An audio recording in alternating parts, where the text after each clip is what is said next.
un teólogo español contemporáneo, lo proclamó al recibir el doctorado en Teología honoris causa de la Universidad Raimundo Lulio de Barcelona. Dijo en esa solemne ocasión José María Castillo, comillas, en definitiva, la exactitud y corrección de nuestra relación con Dios no consiste en la exactitud y corrección de nuestras ideas religiosas, sino en la exactitud y corrección de nuestra conducta. O dicho con otras palabras, la relación del ser humano con Dios no se verifica mediante la fe, sino mediante la ética. No se juega en el ámbito de la creencia, sino en el ámbito de la conducta, con lo que llegamos a la cuestión capital. ¿De qué conducta se trata?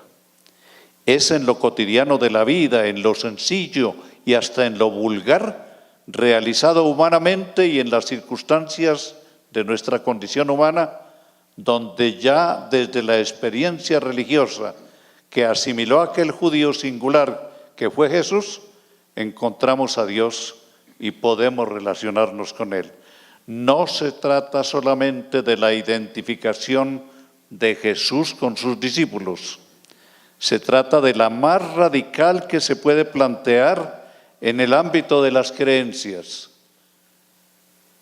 Lo que se hace a cualquier ser humano, aunque sea el más pequeño, el más insignificante y el más indigno, es a Dios mismo a quien se lo hace.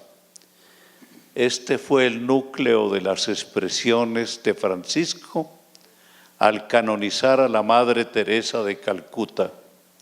Comillas, a Dios le agrada toda obra de misericordia, porque en el hermano que ayudamos reconocemos el rostro de Dios que nadie puede ver.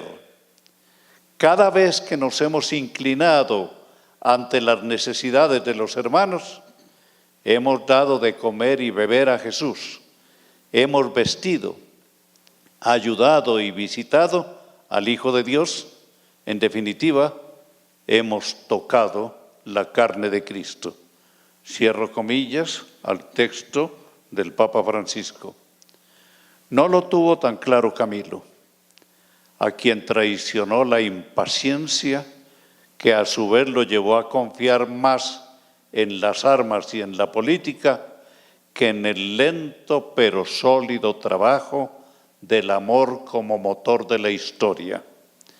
Para mí que esa impaciencia y esa equivocada fe de Camilo no le impidieron ser y sentirse sacerdote y mantener su sueño de volver a celebrar la Eucaristía. Así se lo había escrito al cardenal, comillas, y habla Camilo. Sacrifico uno de los derechos que más amo, celebrar el culto externo de la Iglesia como sacerdote.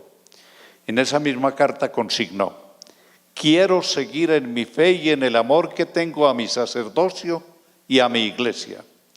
Solamente el Señor sabe que mi decisión la tomo fundamentalmente por amor a su Iglesia y al pueblo que Él redimió. Cuando una periodista le preguntó, ¿usted volvería al ejercicio del sacerdocio? Sí, naturalmente. Yo ya le hablé al cardenal sobre este aspecto y él mismo me dijo que cuando quisiera volver, estarían abiertas las puertas. En el momento en que vea que el pueblo no me necesita, para mí será el mayor placer volver al ejercicio externo del sacerdocio. ¿Fue una respuesta a esta declaración? Lo cierto es que en un comunicado oficial, el cardenal hizo saber, el señor Camilo Torres no podrá jamás volver a ejercer el ministerio sacerdotal. Por tanto, la reducción al estado laical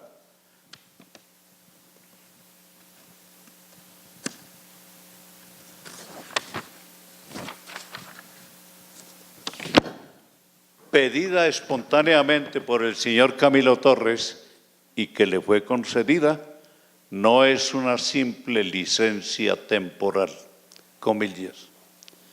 Ser guerrillero, pues, no fue lo más importante, pero sí lo más espectacular y escandaloso en la vida de Camilo. En su vida de político y de guerrillero, el amor eficaz fue la manera de hacer real y concreto su sacerdocio. Y como suele suceder con lo importante, esta para mí es la dimensión desconocida de Camilo Torres.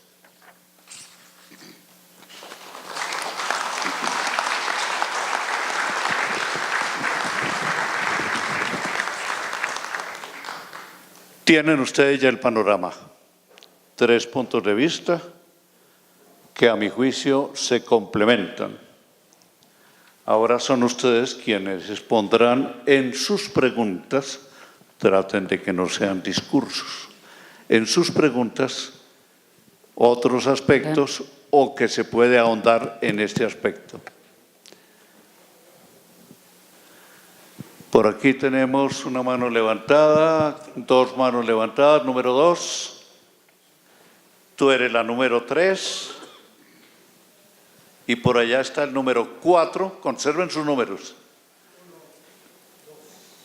¿Ya te di el número? Si no te he dado el número 5 y tú, ahí atrás, 6. Número 1, ¿a quién le di el número 1 por allá?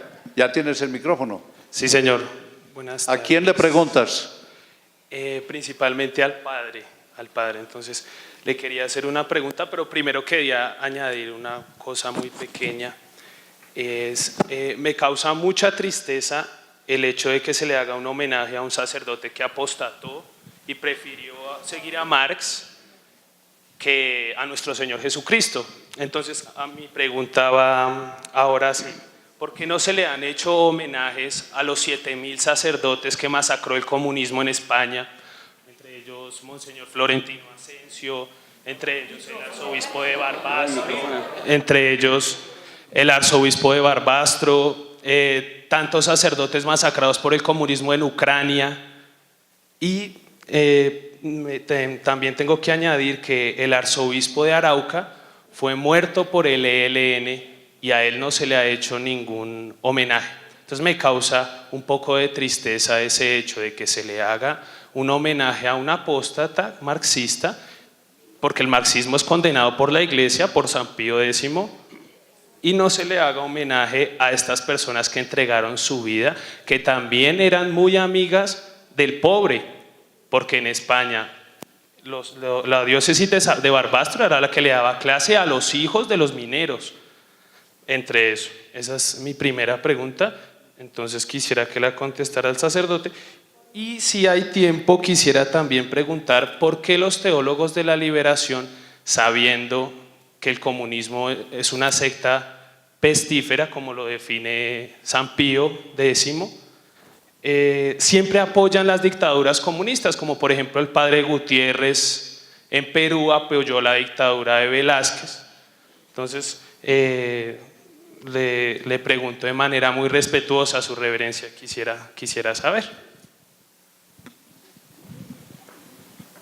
Bueno, primera cosa que digo yo es, no sabría por qué no le han hecho homenaje a ellos, o no conozco si sí o no le han hecho esos homenajes, porque no sabría responder a eso.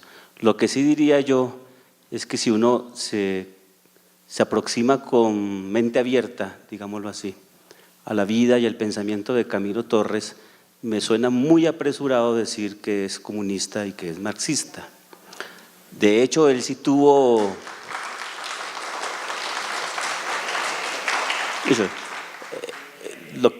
Lo que yo conozco sí es que Camilo, pues naturalmente sí tuvo reuniones, relaciones, encuentros con los comunistas, como tuvo reuniones y relaciones con otros grupos humanos, sociales, políticos y religiosos. Eso, los biógrafos creo que son claros y precisos.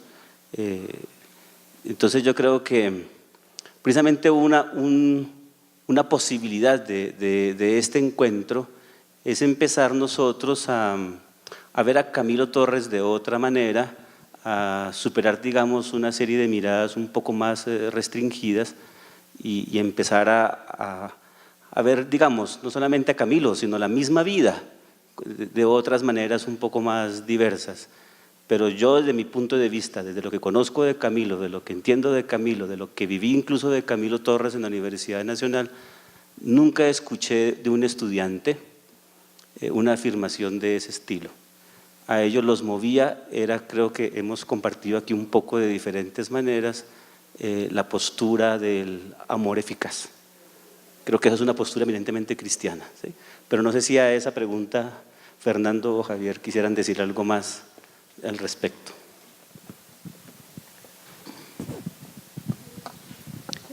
Hay una afirmación de Camilo acerca de su relación con el comunismo.